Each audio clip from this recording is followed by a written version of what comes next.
திமுக நாடாளுமன்றத்தின் குழு தலைவராகி டெல்லியின் திமுக முகமாக உயர்ந்துள்ளார் கனிமொழி. டி.ஆர். பாலு வகித்து வந்த பதவிக்கு கனிமொழியை மு.க. ஸ்டாலின் பிக் செய்ததன் பின்னணியில் முக்கிய காரணம் இருப்பதாக சொல்லப்படுகிறது.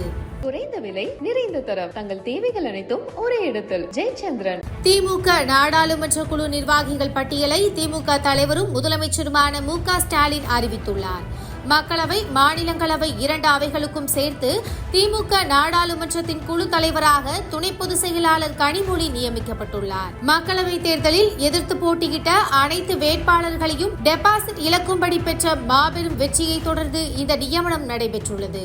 மேலும் அவர் தனக்கு மட்டுமின்றி INDAA கூட்டணி வேட்பாளர்களுக்காகவும் தீவிர பிரச்சாரம் மேற்கொண்டு அவர்களின் வெற்றிக்கும் பங்காற்றியுள்ளார். மக்களவை தேர்தலில் தூத்துக்குடியில் பதிவான வாக்குகளில் 72.65% வாக்குகளை பெற்று அதிகபட்ச வாக்குகள் வித்தியாசத்தில் வெற்றி பெற்றது அவரது அரசியல் செல்வாக்கை நிலைநிறுத்துவதாக அமைந்தது.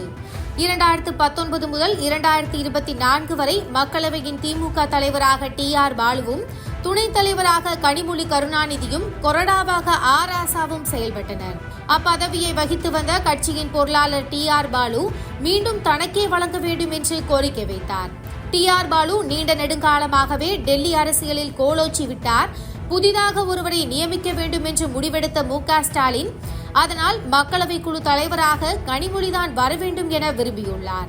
வரும் சட்டப்பேரவை தேர்தலுக்கு திமுக தயாராகி வரும் நேரத்தில் இந்த நியமனம் முக்கியத்துவம் வாய்ந்தது என்று சொல்லப்படுகிறது.